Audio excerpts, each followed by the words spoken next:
Olá, meus caros alunos. Neste vídeo vou falar-vos sobre o trabalho realizado pela força-peso. Vamos começar por analisar uma situação em que temos um corpo que se desloca numa trajetória retilínea no plano horizontal e depois abordaremos outras situações.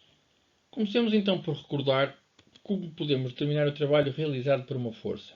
Este vai então depender da intensidade da força, do valor do deslocamento sofrido pelo corpo e do cosseno do ângulo entre a direção da força e do deslocamento. Se aplicarmos esta definição à força-peso, obtemos esta relação, onde vocês sabem que o trabalho será uma energia, portanto é medida em joule, a intensidade da força-peso é medida em newton e o valor do deslocamento em metros. A intensidade da força-peso será igual à intensidade da força gravítica e nós podemos determiná-la multiplicando a massa do corpo pelo valor da aceleração da gravidade, que por referência para nós será 10 metros por segundo ao quadrado. Então, numa trajetória retilínea, temos um corpo onde atua a força-peso. Se ele sofrer um deslocamento no plano horizontal, como aqui está esquematizado, podemos verificar que ao longo desse deslocamento o ângulo entre o peso e o deslocamento é 90 graus. Isto quer dizer que o peso e o deslocamento são perpendiculares. E assim sendo, como o cosseno de 90 graus é zero, podemos concluir que o trabalho realizado pelo peso vai ser então zero. Passemos agora à situação em que o corpo se desloca numa trajetória retilínea, mas no plano vertical. Se considerarmos uma situação de queda ou descida em que o corpo sofre o deslocamento aqui representado, nós podemos afirmar que o alfa, neste caso, vai ser 0 graus, e então, como vocês sabem, o cosseno de 0 é 1, e assim podemos escrever que o trabalho realizado pelo peso vai ser dado por mgd,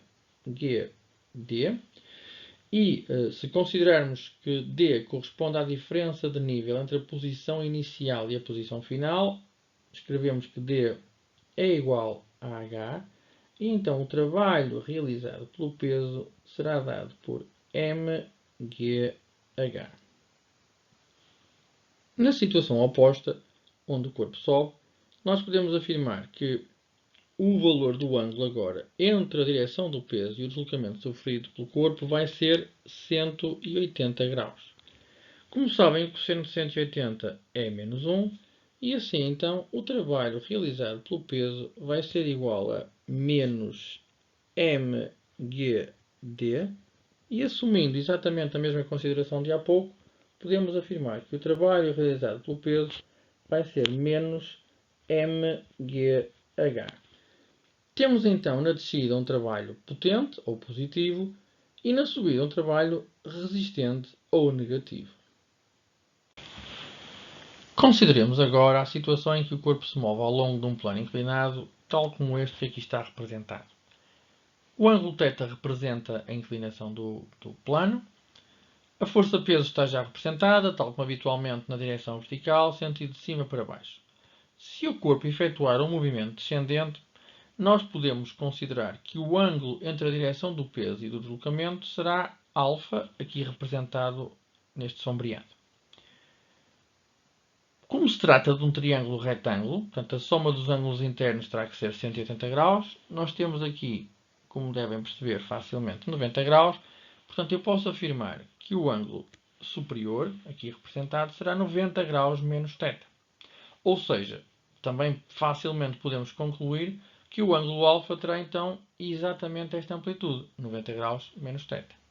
Desse modo, eu posso então escrever que o trabalho realizado pelo peso nesta situação será m vezes g, que representa a intensidade da força-peso, d, que é o valor do deslocamento, vezes o cosseno do ângulo, que será então 90 graus menos θ. Se o mesmo corpo realizar um movimento agora ascendente no plano inclinado, para avaliar o trabalho realizado pelo peso desse corpo, teremos que determinar então a amplitude do ângulo α. Para tal, vamos começar por compreender que este ângulo que aqui está representado, portanto a verde, sombreado verde, é exatamente igual ao valor θ definido por nós como inclinação do plano inclinado. Assim, podemos afirmar que o ângulo alfa, aqui representado sombreado amarelo, será então 90 graus mais θ. Desse modo, eu posso então escrever que o trabalho realizado pelo peso será dado por mg, que será a intensidade da força-peso, d, o valor do deslocamento, e o cosseno do ângulo, que neste caso, como vimos, será então 90 graus mais o θ. O trabalho realizado pela força-peso ao longo do plano inclinado pode também ser determinado a partir da decomposição deste vetor em duas componentes, de acordo com este referencial x ou y aqui apresentado. Eu posso então recordar que aquele ângulo θ que nós temos ali entre o eixo y e o vetor peso é o mesmo que a inclinação do plano, e desse modo vou poder definir duas componentes, py e px, para o vetor peso, de acordo com este referencial. Assim, eu posso dizer que o vetor peso tem então duas componentes, px e py, e recorrendo a estas componentes, posso determinar o trabalho realizado pelo peso como sendo o trabalho de px mais o trabalho de py. Acontece, no entanto, olhando para a figura, que podemos verificar que py será então perpendicular ao deslocamento.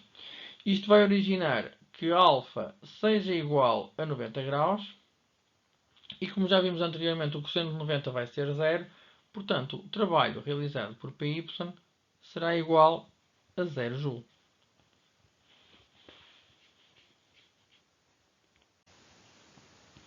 Bom, se partirmos então da conclusão que retiramos anteriormente, isto é, o trabalho de py é igual a zero, podemos afirmar que o trabalho da força-peso será igual ao trabalho de px.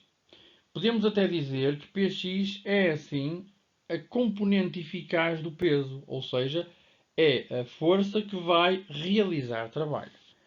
Podemos até escrever, então, que o trabalho do peso será a intensidade de px vezes o valor do deslocamento, vezes o cosseno do ângulo α, como habitualmente, não é? E α, neste caso, também podemos perceber que será igual a 0 graus. Ora bem, o cosseno de 0 será igual a 1, portanto, o trabalho do peso será simplesmente a intensidade de px vezes d. A questão que se coloca agora é como é que eu vou conseguir determinar a intensidade da componente px. Se olharmos para a figura, facilmente conseguimos compreender que este triângulo retângulo que agora aqui se gerou, portanto, tem como cateto oposto px, tem a hipotenusa P, e partindo da definição da matemática, do seno daquele ângulo θ, podemos escrever que o cateto oposto sobre a hipotenusa vai corresponder a termos px sobre p. E deste modo facilmente conseguimos escrever que px será p seno de θ, tendo em conta que a intensidade de P é mg, portanto escrevemos mg vezes seno de θ.